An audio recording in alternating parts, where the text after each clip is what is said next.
There are moments that divide life into before and after. For me, it was a message I received on a December afternoon while I was packing my backpack to head home. My name is Lucas Mendez, 22 years old. I was heading back to a small mountain town where my family owns an eco-lodge, a place where the air cuts like a knife and where everyone knows everyone, where secrets don't last, where Gabriel lives. The message came just as I was closing my suitcase. Lucas, the Ursids will peak on the night of the 21st into the 22nd. New moon, perfect sky. Want to watch with me? Remember our observation point? It wasn't the first time. Since I was 16, we'd climb the mountain to watch the stars. It was our winter ritual. But that was before I realized the way I looked at him had changed. It wasn't admiration for a mentor or a family friend 13 years older. It was something dangerous for a conservative town. Why was he inviting me again? Did he notice my hands trembling when our shoulders accidentally touched? Gabriel Torres, 35 years old. Photographer, guide, the man with infinite patience who taught me to tell Vega from Altair. He made me feel seen, and that was the problem. Because in recent months, far from Campos de Jordão, far from him, I had begun to understand what this feeling really was. It wasn't admiration. It wasn't gratitude for having someone who taught me about the universe. It was something deeper. Something that woke me at 3 a.m. with my heart racing, remembering the way he smiled when I finally got the name of an obscure constellation right. Something that made me toss and turn in bed, restless, thinking about the warmth of the thermal blanket we shared, our knees touching by accident, the comfortable silence that existed between us, something I couldn't tell anyone, especially not him. Because what would happen if I told him? If I looked him in the eyes and told him the truth? Would he laugh, embarrassed, and say I was confusing things? Would he stop inviting me to watch the stars? Would he tell my father, and then my whole family would know? And then the whole town would know? And then I wouldn't be Lucas who studies environmental science and comes home on vacation anymore. I'd be Lucas who fell for my father's employee. The 35-year-old man who should know better than to mess with the boss's son. I could ignore it. Make up an excuse. Nip it in the bud. But the truth is I spent the whole year waiting for these moments. Waiting to pretend, for a few hours, that maybe he felt the same way. Gabriel always said that meteors are chances that don't come back. I typed the answer before I could second-guess myself. Of course. What time do you want me there? The reply came almost instantly, as if he'd been waiting. 9 p.m. I'll pick you up at the lodge. Bring warm clothes. It's going to be the longest night of the year. Winter solstice, of course. The longest night. The coldest. The darkest, the most dangerous. My hands were shaking. I had 8 days until solstice night, 8 days to build walls around my heart. I grabbed my backpack and left. For the first time, I didn't know if I was excited or terrified. Maybe both. When you're about to spend the longest night of the year with the person you can't love, you know something is going to change. You just don't know if you'll survive it.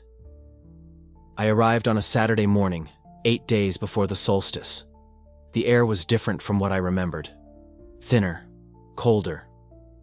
As if the mountain had grown taller since the last time I'd set foot here. My father picked me up at the bus station. We talked about university, about final exams, about the internship I'd start in January. He didn't ask if I was okay. He never did. And I never told him. The lodge was the same. Same evergreen pines surrounding the entrance. Same smell of burning wood coming from the fireplace. Same feeling that I didn't completely belong to this place, but also couldn't disconnect from it. My mother hugged me at the door. She held me too tight, the way she always did when I came home. "You're so thin," she said, holding my face between her hands. "No, Mom. I'm the same as always." But I knew she was right. I hadn't eaten properly in recent weeks. Not since Gabriel had sent that message about the meteors. I went upstairs to my room. I dropped my backpack on the floor. I sat on the edge of the bed and looked out the window. I could see the trail that led to the overlook where we used to watch the stars, where Gabriel taught me the names of the constellations when I was 16 and didn't understand why my chest would tighten every time he got too close. 6 years, 6 winters, 6 times coming home knowing he'd be here, and every time it got harder to pretend it was just friendship. I pulled my phone from my pocket. I opened the message he'd sent 3 weeks ago. Ursids will peak on the 21st. New moon. Perfect sky. You in? I'd taken 2 days to respond. 2 days weighing whether I could spend an entire night alone with him without everything I felt spilling over. In the end, I replied, I'm in. Because the truth is, I always was. I always went. Even knowing that every time I saw Gabriel, I went back to school a little more broken. In the days that followed, I saw him from afar. At the market, buying fruit. On the street, gesturing to tourists. Always by chance, always keeping my distance. Until 2 days before the solstice, our paths crossed at a cafe. He saw me, smiled, and pointed to the empty chair across from him. I could have pretended I didn't see him. I could have waved back and kept walking. But I didn't. I sat down. Hey, Lucas, you ready for the cold of the late night? His voice was the same. Deep. Calm. Like it had always been. I think so. I brought layers. You'll need them. It's supposed to get down to about 40 degrees. We talked about equipment and meteors. We didn't talk about the 6 months of silence, or about the messages I wrote and deleted. When I stood up, he touched my arm. I'm glad you decided to come. I couldn't respond. I just nodded. And I left. I got home trembling. And it wasn't because of the cold. It was the fear that in 48 hours, my secret would stop being just mine. On the 21st, I woke up before sunrise. I lay staring at the ceiling of my room, counting the hours until nightfall. Trying to convince myself it was just another meteor observation. Just another night with a friend I'd known for 6 years. But I knew I was lying to myself. At lunch, my mother served lasagna. Are you going out today? Yeah. To see the meteors with Gabriel. She exchanged a look with my father. He's a good guy, my father commented. Responsible, I just agreed, unable to taste the food. The day dragged on. I packed my backpack. Extra jacket, gloves, hat, thermos. Everything I needed to spend the night in the cold. Gabriel picked me up at 8 o'clock. I heard the sound of his truck in the lodge's parking lot. My stomach turned. I went downstairs. My parents were in the front desk area. Don't come back too late, my mother said. Mom, I'm 22 years old. I know, but I'm still your mother. I hugged her. I smelled the perfume she always wore. I waved to my father, and I left. Gabriel was leaning against his truck, hands in his pockets, his breath visible in the freezing air. Ready for the longest night of the year? I forced a smile. Ready. I got in the truck. He started the engine. The heater kicked on immediately. Soft music played on the radio, something instrumental. He always liked music without lyrics when he drove. We left town. The lights fell behind us. The road narrowed, trees on both sides. Complete darkness except for the truck's headlights cutting through the night. You're quiet, he said after about 10 minutes. Just tired. A lie. I wasn't tired. I was terrified. Because every kilometer that took us away from the city brought us closer to a truth I didn't know if we were ready to face. Vacations are exhausting, he continued, accepting my excuse without questioning it. Coming home always affects us. I looked at him, his face lit by the dashboard, his beard with more gray hairs than I remembered. He was 35, 13 years older than me. And yet, I had never been able to see that as a problem. Do you remember the first time? He asked. I was 16. I almost ran when I knocked over your telescope. He laughed. But you stayed. and you learned the difference between the big and little bear. The silence that followed was comfortable, familiar, dangerously intimate. I thought about you several times this semester, he said suddenly. My heart stopped. Yeah? Yeah. I always wonder how you're doing, if university is treating you well, if you're happy. The honest answer was, no, because I can't stop thinking about you. I only said, it's been good, difficult sometimes. He nodded, as if he understood what I wasn't saying. We arrived at the observation point 20 minutes later. The place Gabriel had chosen was perfect. A clearing surrounded by tall conifers, high enough to have a complete view of the sky, far from any artificial light. We got out of the truck. The silence of the mountain wrapped around us immediately. No wind, no birds, just the sound of our breathing and the biting cold.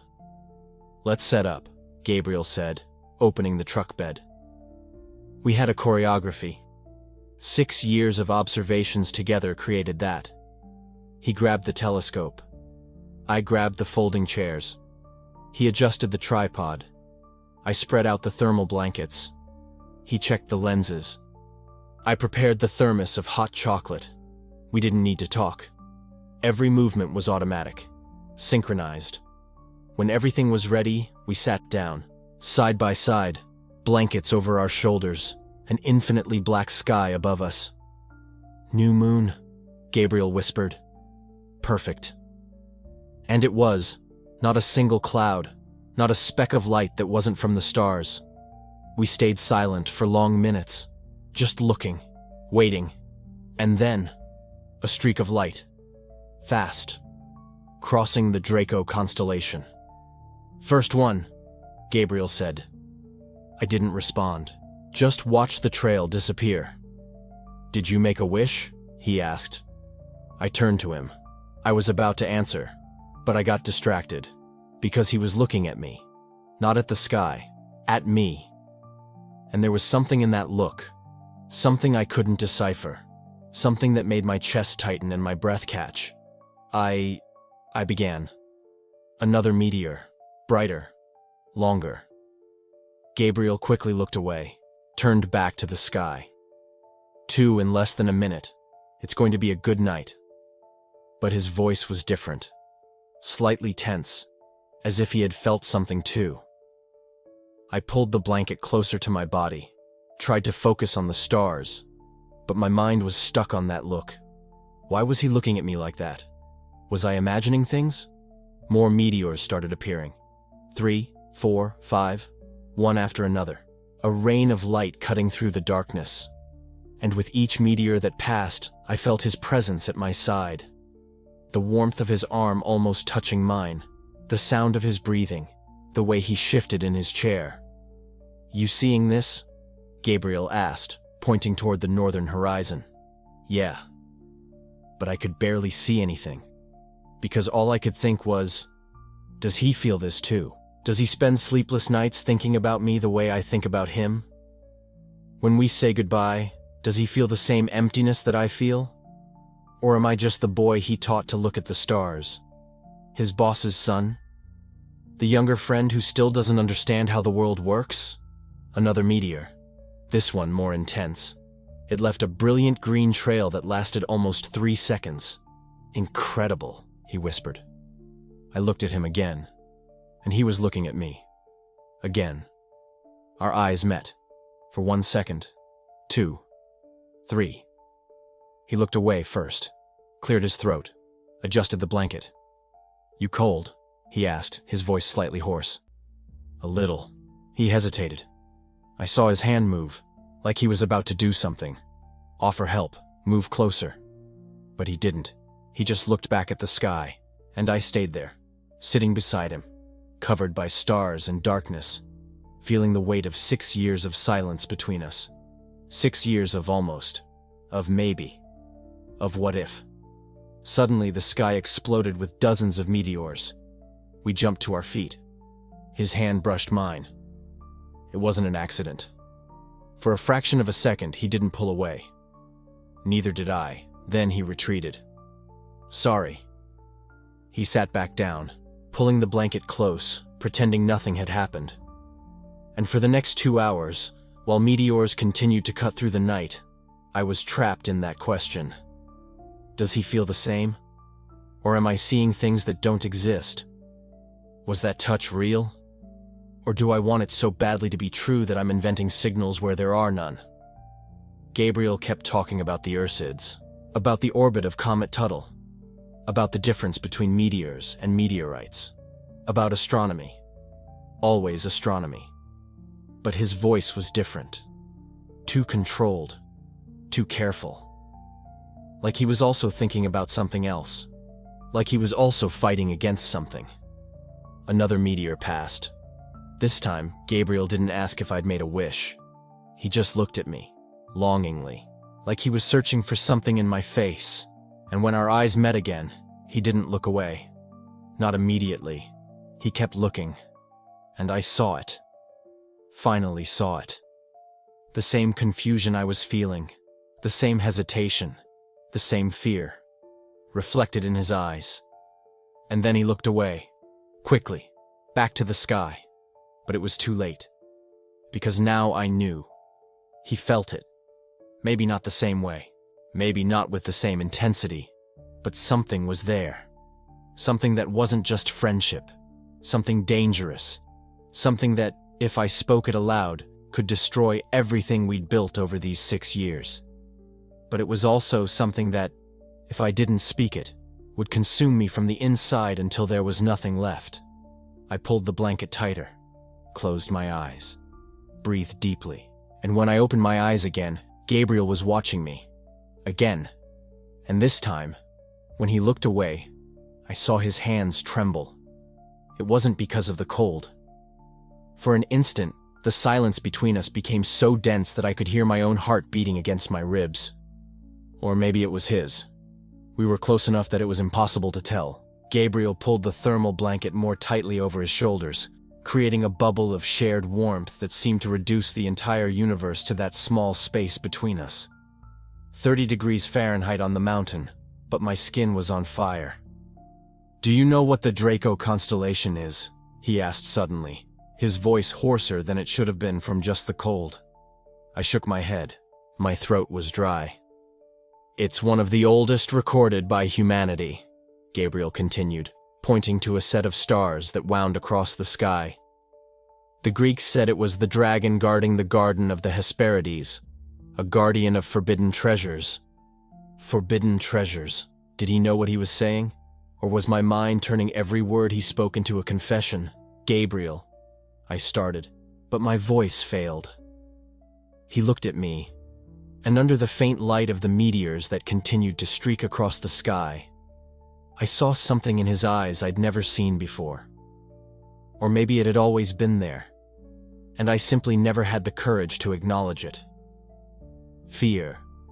Gabriel Torres, the man who climbed mountains alone to photograph jaguars, who slept in forests where any sound could be a predator, was afraid. Of me? Of what I represented? Or of what he felt? "Have you ever had to keep a secret so big," he said slowly, "that it felt like it was going to suffocate you?" My stomach dropped. "Why are you asking me that?" Gabriel took a deep breath, the cold air condensing into mist between us. He looked at the telescope, at the dark trees around us, at anywhere except at me, "because I think you'd understand." And then he started to talk. What he revealed next explained every silence, every averted glance over the last 6 years. 5 years ago, in another city, I fell in love with a guest at the resort where I worked. We connected in a way I'd never experienced before. He paused. "Someone saw us. I was fired the next day for inappropriate conduct." The guest left. I stayed. The entire town treated me like I was contagious. Mothers would cross the street with their children. My throat was tight. I knew that look. I'd spent my whole life avoiding being the target of it. "That's when I decided it was safer to be alone," Gabriel said. "I came to Campos do Jordão because no one knew me here. I built a life where I could work alone, photograph wild animals, guide small groups of amateur astronomers, keep my distance from everyone. He finally looked at me again, and the vulnerability in those eyes was almost unbearable. Loneliness is easier than rejection, Lucas. It's a lesson I learned well. The words came out of my mouth before I could stop them. I understand. Gabriel blinked. What? I understand, I repeated. My family loves me. My father sacrificed everything for my education. But if they knew who I really am, their look would change. That look of, where did I go wrong? I took a deep breath, feeling the freezing air. So I hide, for 6 years. It's easier to be an edited version of myself than to risk losing the people I love. Gabriel said nothing for a long moment. He just watched me, those dark eyes reflecting the distant light of the stars. Lucas. And the worst part? I interrupted, because if I stopped now, I'd never have the courage to continue. The worst part is the loneliness. Being surrounded by people who love you, but feeling like no one really knows you. It's like living behind glass. You can see everyone, they can see you, but no one can really touch you.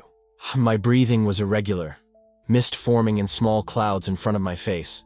So, yes, Gabriel, I understand exactly what you meant about keeping secrets so big they suffocate you. The silence that followed was different from before. It wasn't tense or uncomfortable. It was recognition. Two people seeing the reflection of their own wounds in each other's eyes. Gabriel adjusted the thermal blanket again, and this time, when it settled back over our shoulders, the space between us shrank. Just a few centimeters. But I felt the difference, like an earthquake. 6 years, he said softly. You said you've been hiding for 6 years, I nodded. Since that first night I taught you about the stars. Yes. Gabriel looked up at the sky, and I saw something pass across his face. An understanding, a realization, maybe even regret. You were 16. I was. And now you're 22. The unspoken hung between us, heavy as the longest night of the year. 16 and 22. The difference between a boy and a man. Between inappropriate and possible. But there was more than that. There was the fact that Gabriel was family friends, that my father employed him, that the town of Campos do Jordão, despite being larger than the last one, still had those looks, those conversations that stopped, those mothers who crossed the street. Another meteor streaked across the sky, leaving a bright trail that lingered for seconds before disappearing. Neither of us made a wish. Are you cold? Gabriel asked suddenly. A little. He pulled the blanket tighter, and suddenly I was aware of every point where our bodies almost touched. His shoulder millimeters from mine, his arm brushing against mine when he moved, his warmth radiating through the layers of clothing. Better? Yes, I lied. Nothing was better.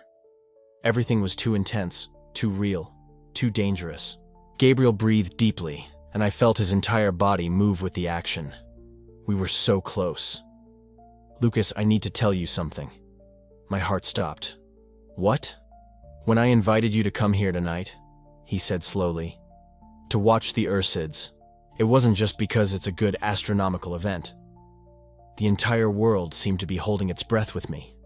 Then why? Gabriel looked at me, and in the darkness, under the faint light of the stars and occasional meteors, I saw something in his eyes that made my stomach flip. Because I needed to know, he whispered. If you felt it too. This impossible thing I've been trying to ignore for years. My mind was racing. My heart was pounding. My entire body was vibrating with the enormity of what he'd just admitted.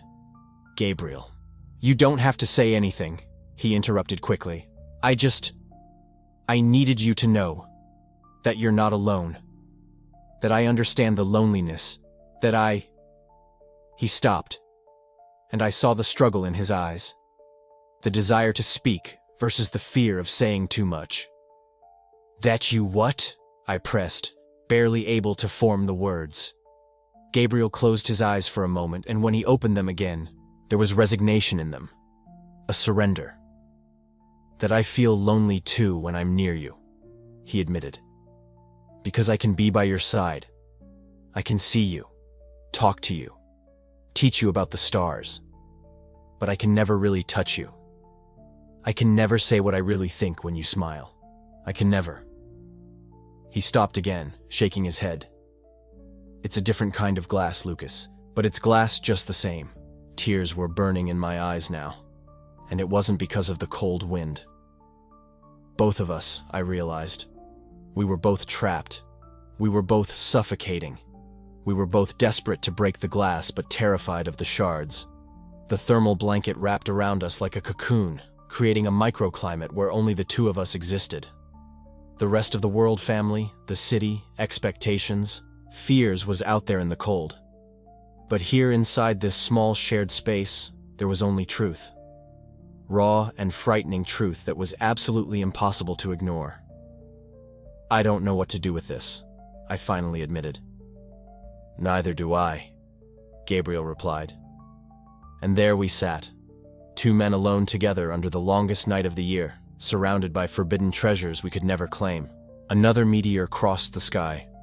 And this time, when I closed my eyes to make a wish, a single question dominated my mind. Was Gabriel's confession a warning that the road ahead only led to pain?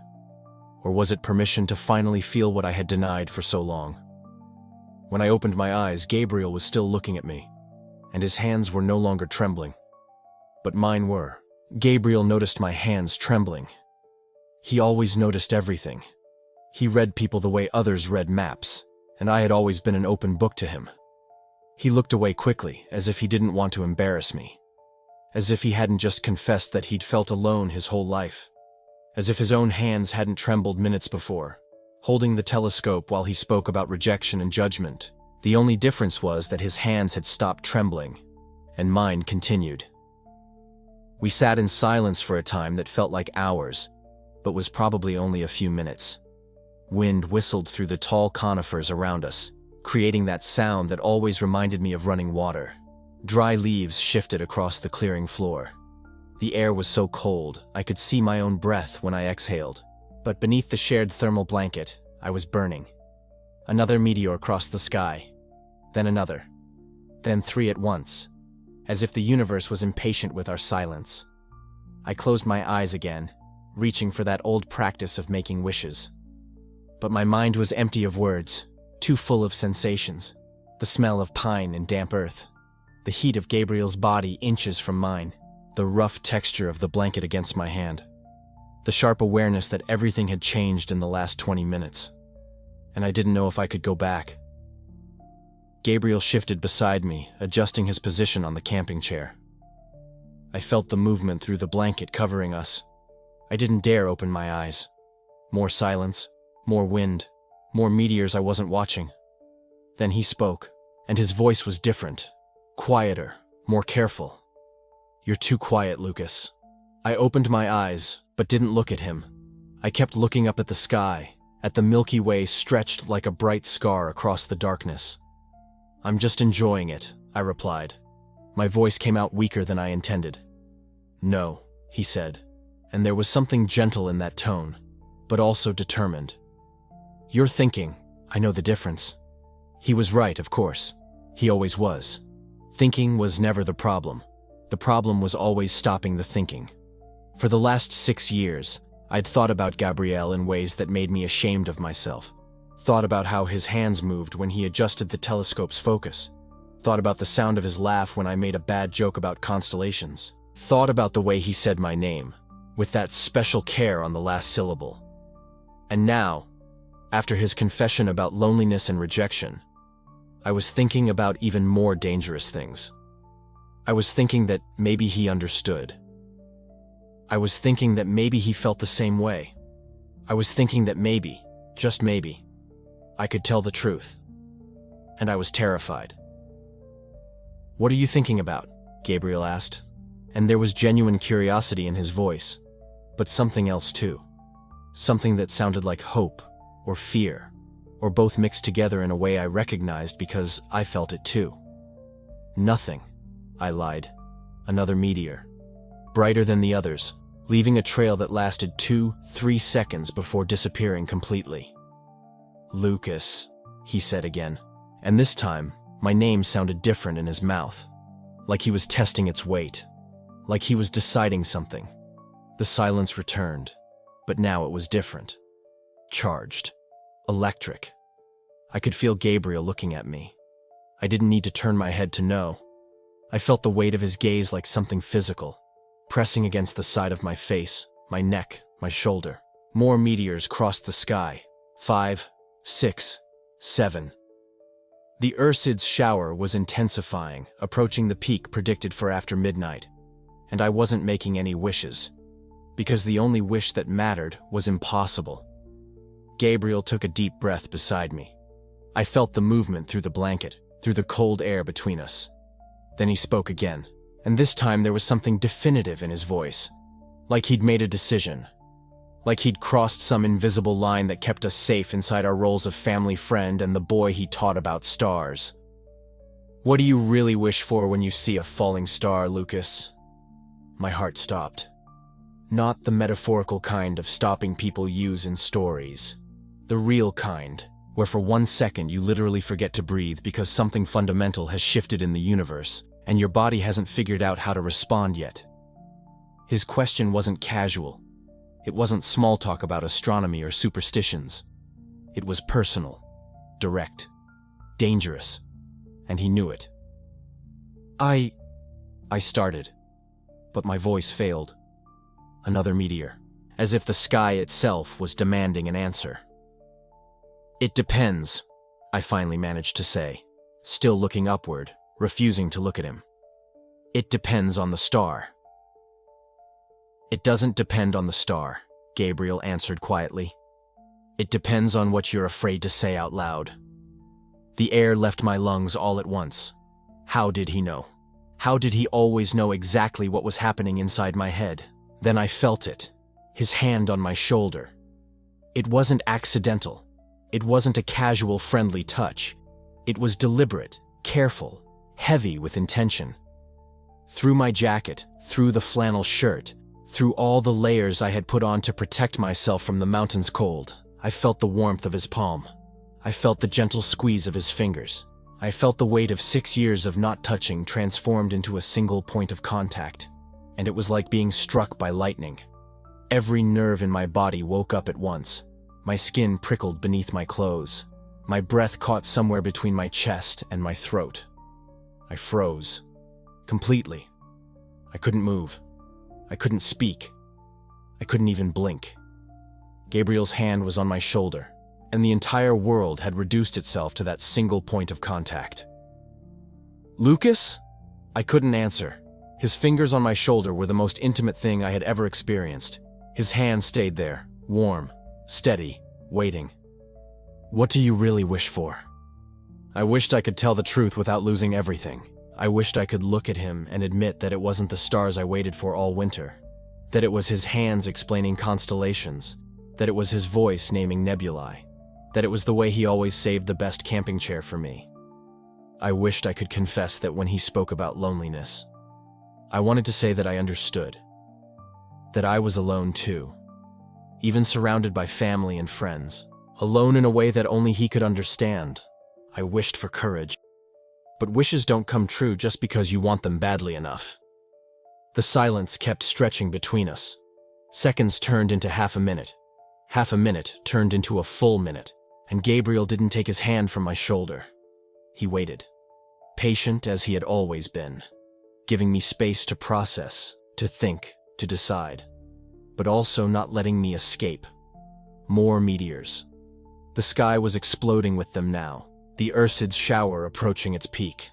Dozens of light trails cutting through the darkness, each one seeming to demand an answer to the question Gabriel had asked. What do you really wish for? My mouth was dry.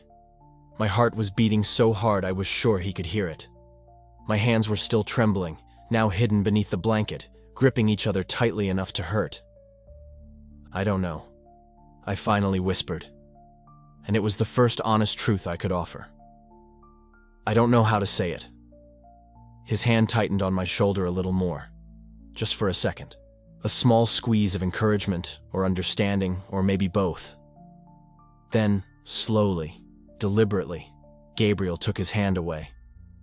And somehow that was worse than the original touch. The absence burned like cold against my skin. "It's okay," he said quietly. "You don't need to know how to say it." He paused, breathed. I could hear the hesitation in his intake of breath. "But when you do know, I'll be here." And that broke something inside me. Some dam I had built over 6 years. Because his promise wasn't just about meteors and late-night conversations. It was about everything we weren't saying. About all the truths hovering in the cold air between us like the meteors themselves. Brilliant, fleeting, impossible to ignore. I finally turned my head. Slowly, as if afraid of what I would find. Gabriel was looking at me. And in the faint starlight, I could see the expression on his face. It wasn't simple curiosity. It wasn't concern from a friend. It was pure vulnerability. It was fear. It was hope. It was everything I was feeling reflected back at me. And in that moment, I knew. He knew. Somehow, he knew exactly what I was struggling to say. Maybe he always had. Maybe that's why he had shared that story about rejection. Maybe that's why his voice sounded different when he said my name. Maybe that's why his hands were shaking just as much as mine. What do you really wish for when you see a shooting star? The question still hung between us, unanswered, impossible to ignore. Another meteor crossed the sky, and this time, I didn't look away from him. But I didn't answer either. Because some truths are so big, so terrifying, so transformative, that you need more than courage to say them out loud. You need certainty that the world won't collapse when you finally speak. And as I looked into Gabriel's eyes under the meteor shower, with the cold mountain air around us and 6 years of history weighing on every second of silence, I realized something fundamental. I wanted that certainty, but I didn't have it. And Gabriel, with all his patience and gentleness, was offering me time. Was saying without words that when I was ready, the question would still be there. He would still be there. But how much time did I have? How much time before winter ended and I went back to university? How much time before distance turned this moment into just another memory stored away? How much time before fear completely won out over hope? The wind blew harder through the pines. The cold began to seep through the blanket, through my clothes, straight down to my bones. But the place on my shoulder where Gabriel had touched was still warm. And his question still echoed in the air between us. What do you really want, Lucas? I knew the answer. I had always known. But saying it out loud would mean changing everything. Forever. No going back. And I still didn't know if I was brave enough for that. Minutes passed. Maybe only seconds. Time had completely lost its meaning there, in that clearing between the pines, with the sky unfolding above us in all its infinite darkness. Gabriel didn't push, didn't repeat the question. He simply stood there, breathing slowly beside me, his eyes fixed on the stars as if he were giving me all the space I needed, as if he could wait forever. And maybe he could. But I couldn't. Because in 2 weeks I'd be going back to university. Back to that life where Gabriel was only a distant memory. A winter ritual I kept in my chest like a secret no one would ever know. And it was killing me. Slowly. Silently. Like a wound that never healed. Another meteor streaked across the sky, brighter than the others. A line of white fire crossing the constellation of the Little Bear. So intense that for a second the trees around us cast ghostly shadows on the ground. I felt Gabriel shift beside me, heard his breathing change, faster, more shallow, as if he was waiting too, as if he knew something was about to break. And it was. Because in that moment, with the meteor's light still burning behind my eyelids, I realized something very simple and absolutely terrifying. I was more afraid of saying nothing than of losing everything. More afraid of going back to university carrying that weight in my chest for another year. 5 more years. Maybe forever. More afraid of waking up at 30 and realizing I never had the courage to truly live. My voice came out so low I barely heard it. Hoarse, shaking, as if each word was being torn from somewhere very deep inside me. I wish I could tell you what I feel for you without losing you. The silence that followed was absolute. Gabriel stopped breathing. Literally. I heard the air catch in his throat, trapped there as if his entire body had frozen along with mine. The seconds dragged on. 5, 10, maybe 20. I couldn't look at him, couldn't move, couldn't do anything but stare at the stars above and try to remember how to breathe. What had I just done? What had I just destroyed? I braced for the end of the world. But what came next was even more terrifying. Then Gabriel spoke. What if you didn't lose me? His voice was different, lower than mine, almost broken. I turned my head so fast something cracked in my neck. I looked at him, really looked, for the first time in 6 years, without trying to hide what I was feeling. Gabriel was staring at me. His eyes gleamed in the darkness, reflecting the distant light of the stars. Or maybe they were tears. I couldn't tell. What if I've been wanting the same thing? My heart exploded inside my chest. It didn't beat faster. It exploded, like it had been compressed for years and finally expanded again, filling every empty space that existed inside me. I couldn't finish the sentence. My voice failed completely. Gabriel moved, slowly, very slowly, as if he were approaching something fragile that could shatter at any moment, and maybe it could. His hand moved across the narrow space between us. Centimeters, maybe less, but it felt like an eternity until his fingers touched mine.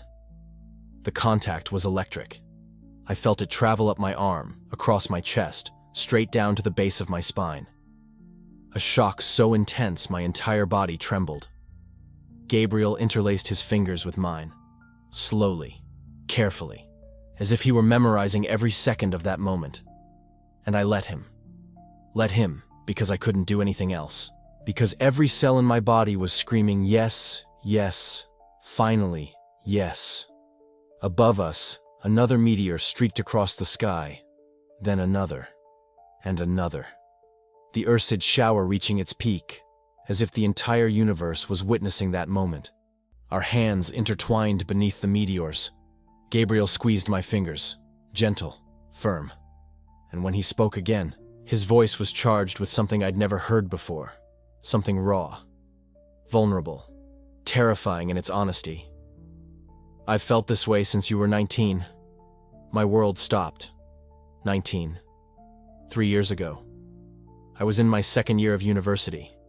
I still came home every winter, but I had changed, grown. I wasn't the 16-year-old kid who stumbled over his telescope that first night anymore, and Gabriel had noticed.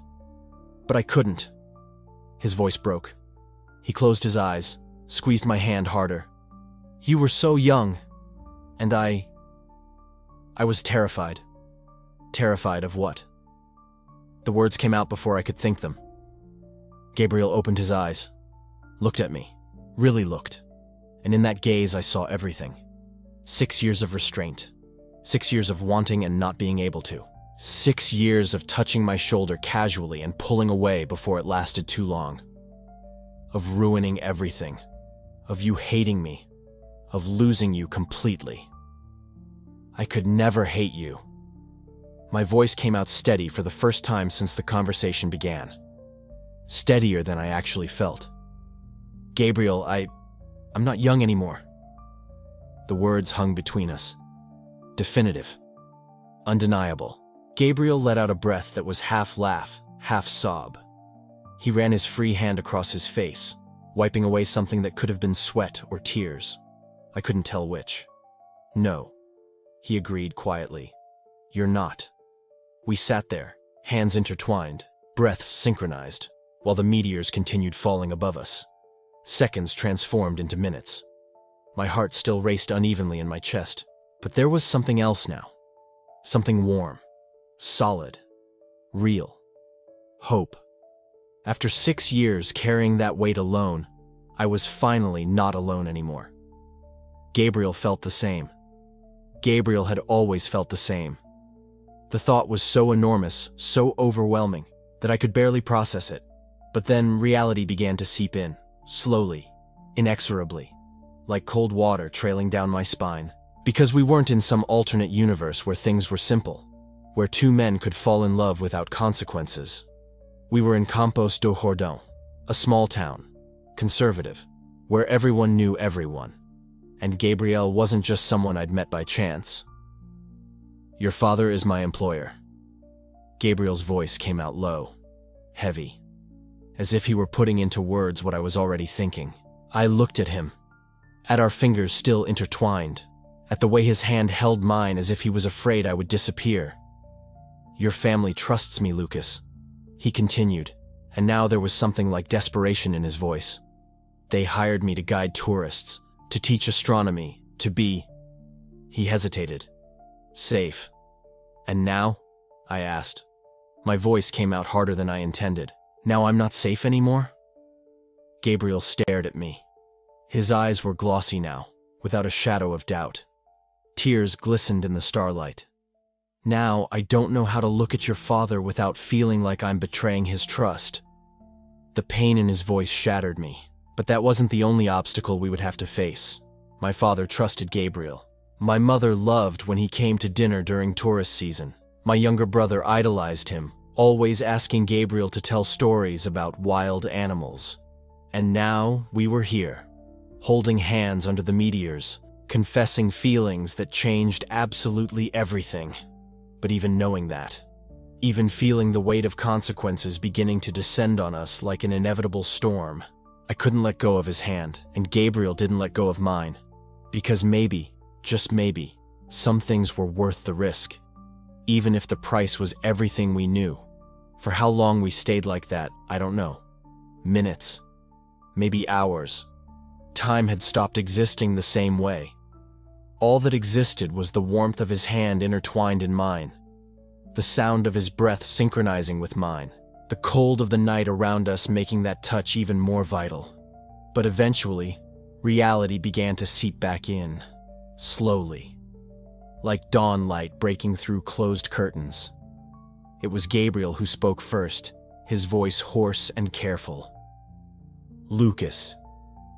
A pause. "We need to talk about what this means." I wanted to pretend I didn't understand. Wanted to stay in that moment forever, where confessing had been enough, where holding his hand under the meteors was all that mattered. But I knew. Of course I knew. "Your father is my employer," Gabriel continued, each word heavy. "Your family trusts me. Your mother invites me to dinner at Christmas. Your brother asks me to go fishing." He squeezed my hand, as if afraid I would let go. "And you're 22 years old. I'm 35. "I know how old I am," I replied, more defensive than I intended. "I know you do." His voice was patient, but there was something broken in it. "But the rest of the city isn't going to look at you. They're going to look at me. The older man who met you when you were 16. The family employee who took advantage of the boss's son." The words cut because they were true, because I could imagine exactly how it would be. The stares on the street, the whispers at the grocery store, my mother trying to understand, my father trying to decide whether he should fire Gabriel or throw me out of the house, or both. "And there's your work," I said quietly. "If my father fires you, you lose everything here. The tours, the clients, your reputation as a guide." Yes, he didn't deny it, didn't try to minimize it. Another meteor crossed the sky, but neither of us made a wish. Not in that moment. "So what do we do?" My voice came out weaker than I expected. "Do we just ignore this? Pretend nothing happened?" Gabriel stayed quiet for so long that I thought he would agree, that he would say it had been a mistake, that we should go back to how things were before, and I would have to accept it. Would have to swallow all that truth back down and pretend my heart wasn't breaking. But then he said, I don't know if I can do that. Something came loose in my chest. I don't know if I can either, I whispered.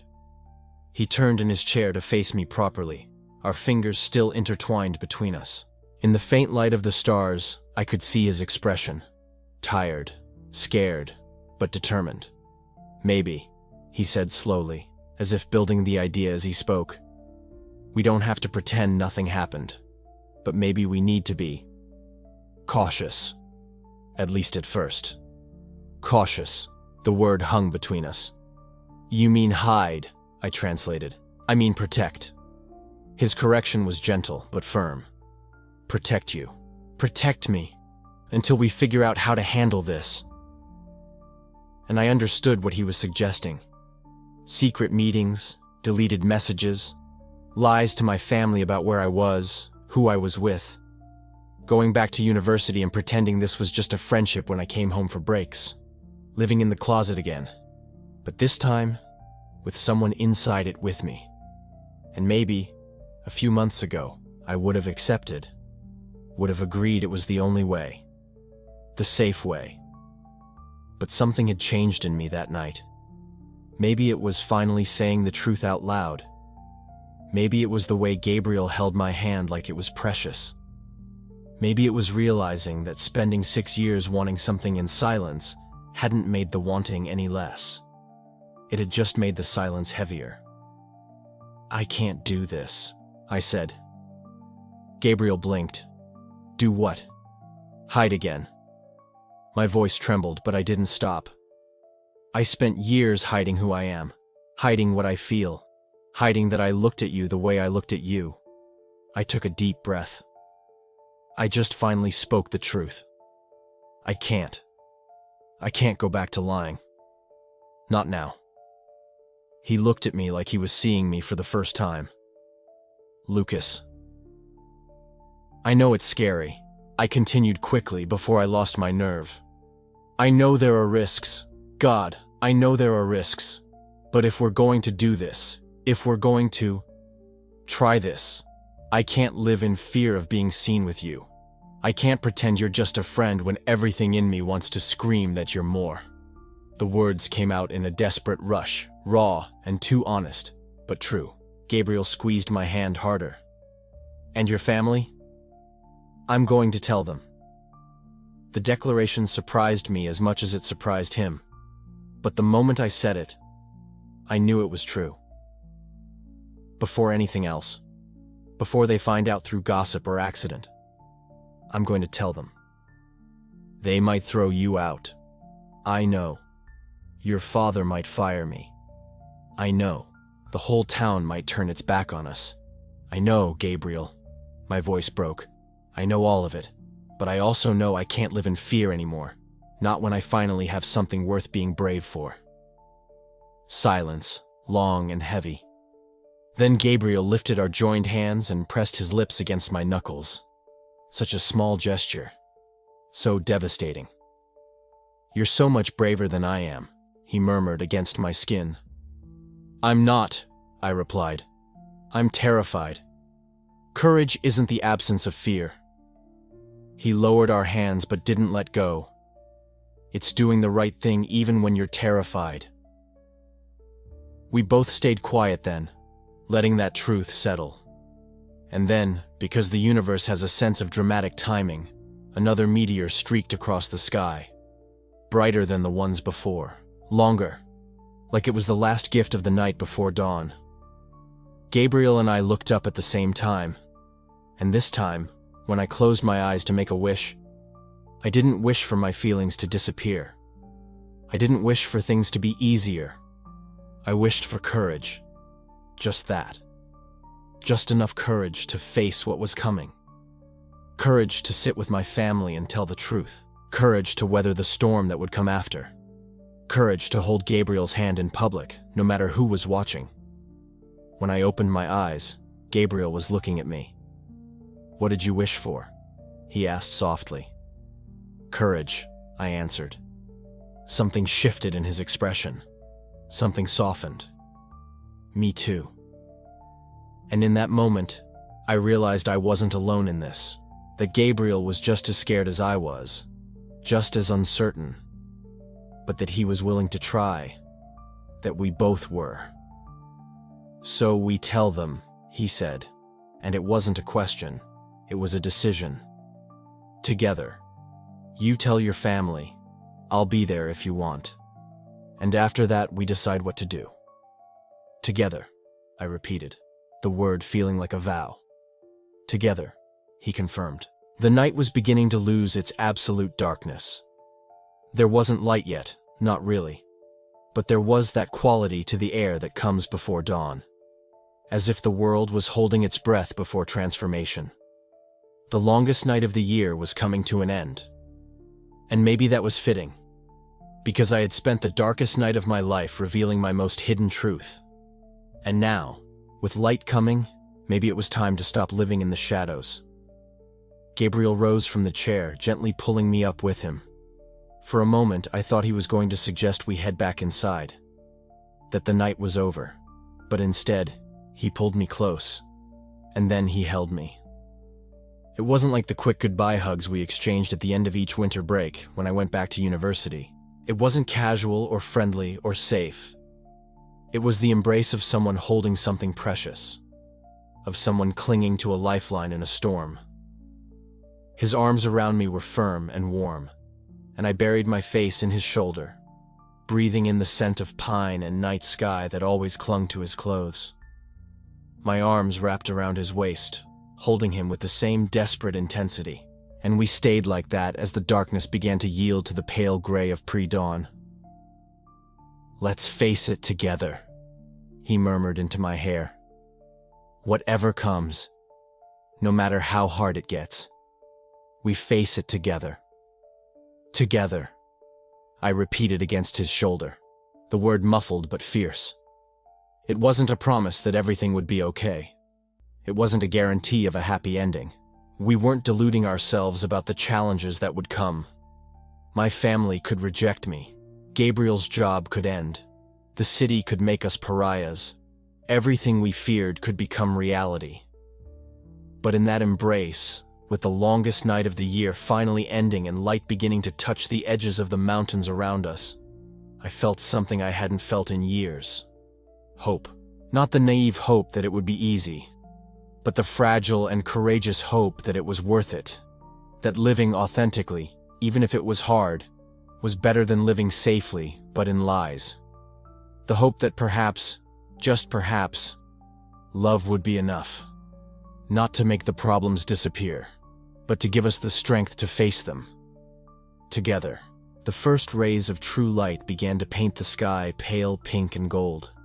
The solstice sun, rising after the longest night. Gabriel loosened his embrace just enough to look at me, his eyes searching mine in the growing light.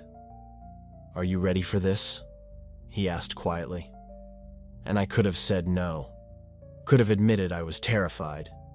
That I had no idea if I was ready for the difficult conversations, for the possible rejections, for all the storms that would come. But instead, I told the simplest truth I knew. I'm ready to try. Gabriel smiled, not a full, carefree smile, but something small and genuine and surprisingly hopeful. "Then let's try," he said. And when he finally released me and we began to pack up the equipment, to dismantle the telescope, to fold the thermal blankets that had witnessed all our vulnerability, I realized something. I had come to that night wanting to find courage to confess my feelings. I had gone looking for courage to confess. I found courage to live. As we descended the trail under the rising sun, with Gabriel's hand brushing against mine, I knew the easy part was over. The real storm would begin when we reached the city. But we would face it all, together. The longest night had ended, and some things were worth the risk.